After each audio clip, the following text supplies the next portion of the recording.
আসসালামু আলাইকুম। আমাদের এখানে রাতে ঝড় আর বৃষ্টি হয়েছে। আর ঝড় বৃষ্টি হলে তো কথাই নাই। আমার দুনো ছেলের পছন্দ খিচুড়ি, আর আমার হচ্ছে খিচুড়িতে ভর্তা ছাড়া একদমই জমে না। আমি এখানে একটু পোলাওয়ের চাল, চিনি গুঁড়া চাল ধুয়ে নিলাম। এরপরে হচ্ছে মাটির চুলায় রান্না করব। চলে আসলাম মাটির চুলায়। একটু পেঁয়াজ কুচি ভেজে এর মধ্যে আদা রসুন দিয়ে দিলাম।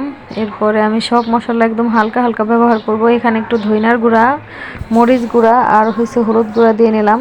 এরপরে একটু নাড়াচাড়া করে পানি দিয়ে দিলাম যাতে করে মশলাটা পুড়ে না যায়। এখন হচ্ছে যে ধুয়ে রাখা পোলার চাল আর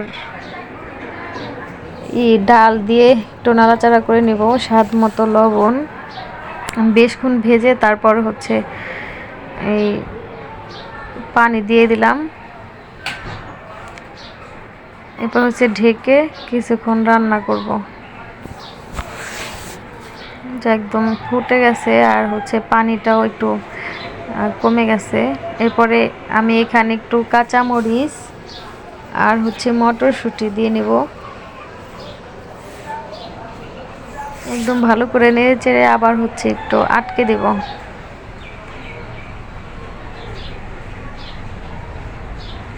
ঢাকনা দিয়ে ঢেকে দিয়েছি। এরপরে আমি আরেকটু হবে ঢাকনা দিয়ে ঢেকে রেখে এখন আসলাম হচ্ছে আমার গাছ থেকে একটু মিষ্টি কুমড়ার পাতা ছিঁড়ে নেব, ভর্তা বানাবো। আর এই ভর্তাটা বানাবো হচ্ছে আমি শুটকি মাছ দিয়ে। এই শুটকি মাছটা একদম ফুটন্ত পানিতে ধুয়ে নিছি। এরপরে হচ্ছে এখানে আমি পেঁয়াজ, রসুন, কাঁচামরিচ এগুলো এই মাছটা বেশক্ষণ ভাজার পরে এইগুলো ভেজে নেব। এরপরে হচ্ছে দিয়ে নিলাম সেই মিষ্টি কুমড়ার পাতা আর লবণ স্বাদ মতো। এবার এটা একদম ভালো করে সেদ্ধ হবে, একটু ভাজা ভাজা হবে, তখনই এটা নামাবো।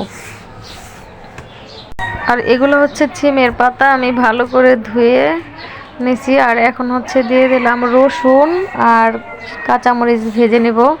এরপরে ওটা কাঁচামরিচ আর রসুন ভাজা হলে আমি এখানে একটু কালো জিরা দিয়ে নিলাম।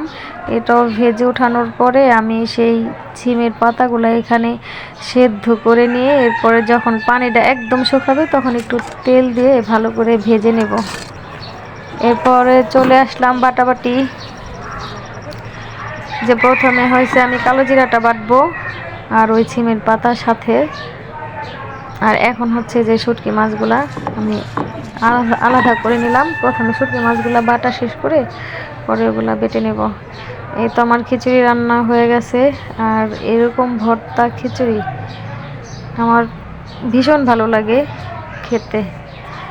আমার খিচুড়িতে অন্য কিছুই ভালো লাগে না, ভর্তা একদম ভালো লাগে। এতক্ষণ যারা দেখছিলেন তাদের সবাইকে ধন্যবাদ। ভালো থাকবেন। আল্লাহ হাফেজ।